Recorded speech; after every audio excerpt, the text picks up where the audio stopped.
A few days ago, I was talking to some friends about our favorite video games. While everyone else told me boring things like college or focusing on their career, one friend said that he really liked Need for Speed Most Wanted 2005, but also surprisingly mentioned that he's never played any racing games since. This got me thinking, however. Over the past few years, I've noticed a general difference in how people feel about racing games compared to everything else in the video game medium. People often talk about racing games the same way that they talk about FIFA or Madden, that being that they're just the same game, just with a small new coat of paint. I think that we can partly blame the Game Awards for people having this general perception of racing games being sports games, in part because they categorize every racing game and every sports game together. This results in games like Need for Speed Unbound competing with games like FIFA for the same spot in the same category. And while I can agree with the sentiment that a lot of racing games are the same to some extent, considering that there are plenty of games like Forza Motorsport, Gran Turismo, or basically the entire sim racing subgenre, it doesn't necessarily apply to everything. What really got me thinking, however, was the fact that many people who are not car enthusiasts still enjoy driving and racing in games like GTA. There's a reason why Rockstar Games focuses on adding new cars in every update to GTA Online instead of focusing on new guns and mechanics or expanding on already existing stories. All of this led me to 3 different theories about why this genre is ignored as much as it is.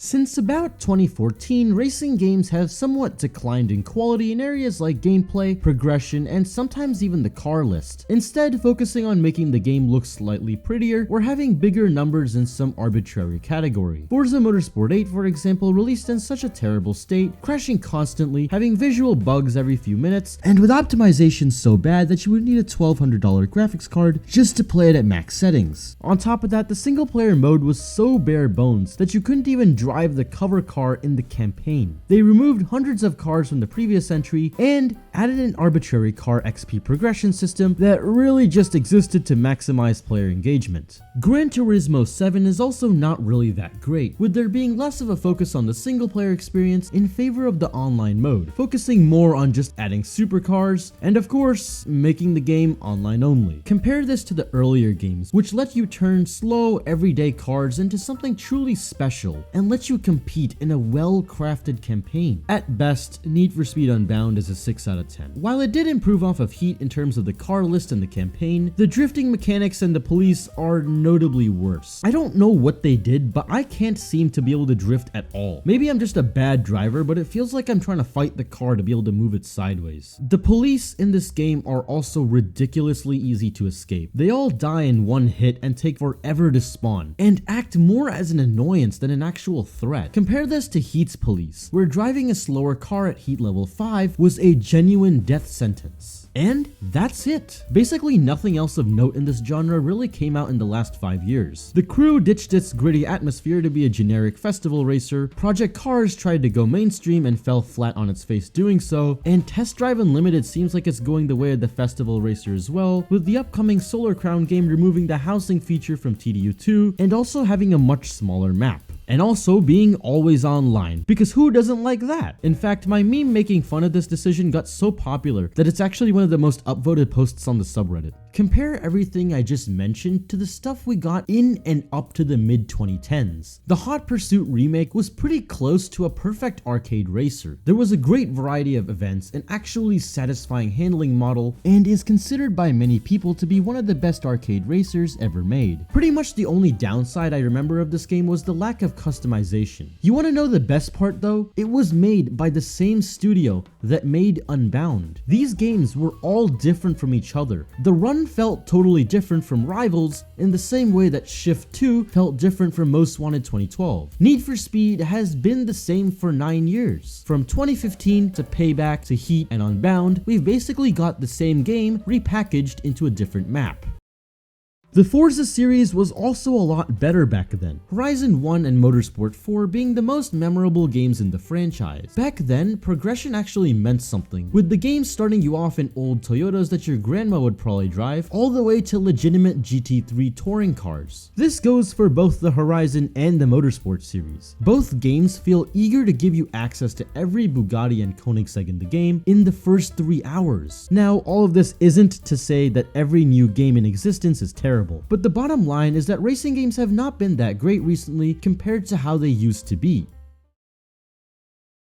One problem as of late is that we don't seem to be getting that many new unique racing games. Everything on the market today is either just a festival racer with a focus on realistic graphics and having a big map and car list, or a sim racer with microtransactions that only works half the time. Compare what I talked about earlier to what we used to get in the 2010s. Games like Need for Speed Rivals, Split Second, Hot Pursuit 2010, TDU2, and even the original The Crew. Even in the brief footage I show on screen, there's already a clear and obvious difference between each game. One looks like a Michael Bay movie, while the other looks somewhat real. Here is what the market looks like now. I'm really not kidding when I say that all these games look, play, and feel the same nowadays. Instead of having interesting plots or frankly anything unique about them, they're all so dead set on being the exact same thing. So when a random person sees a trailer for what feels like the 1000th racing game, can you really expect them to tell any of these games apart?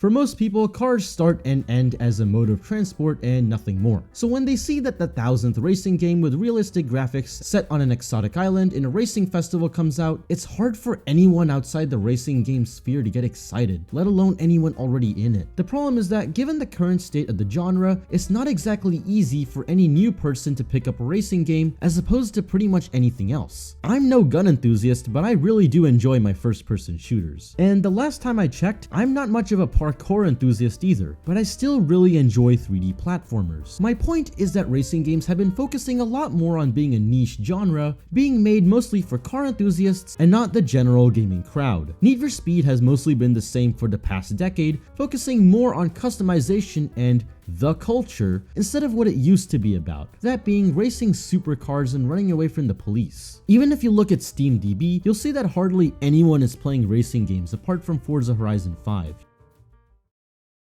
So, which theory do I agree with? Well, all of them to some extent. While it is true that racing games have declined a fair bit over the past few years, I don't think that it's the only reason, since I've also noticed a pretty large distaste for some of the new practices in the industry as well. Racing games might have been getting worse, but so have so many other genres. And that's why I think that racing games have been struggling over the past few years. But all of this still doesn't answer the question I posed earlier about GTA 5. Why does a game about shooting things focus so much on cars? Well, I personally think it's because of the mentality around it. If you play racing games, people generally assume that you're a car enthusiast. But if you just like to drive around and collect cars in GTA, most people assume that you think you can double clutch your real car. It's really just a stereotype. People still think that gaming laptops are garbage. Yet here I am editing this video on one. If you like this video and want to see videos just like this one every other Friday in your feed, hit the subscribe button. It helps me not become homeless, and it's a great excuse to my parents when I fail my next exam. Anyways, thank you all so much for watching, and I'll see you in the next video.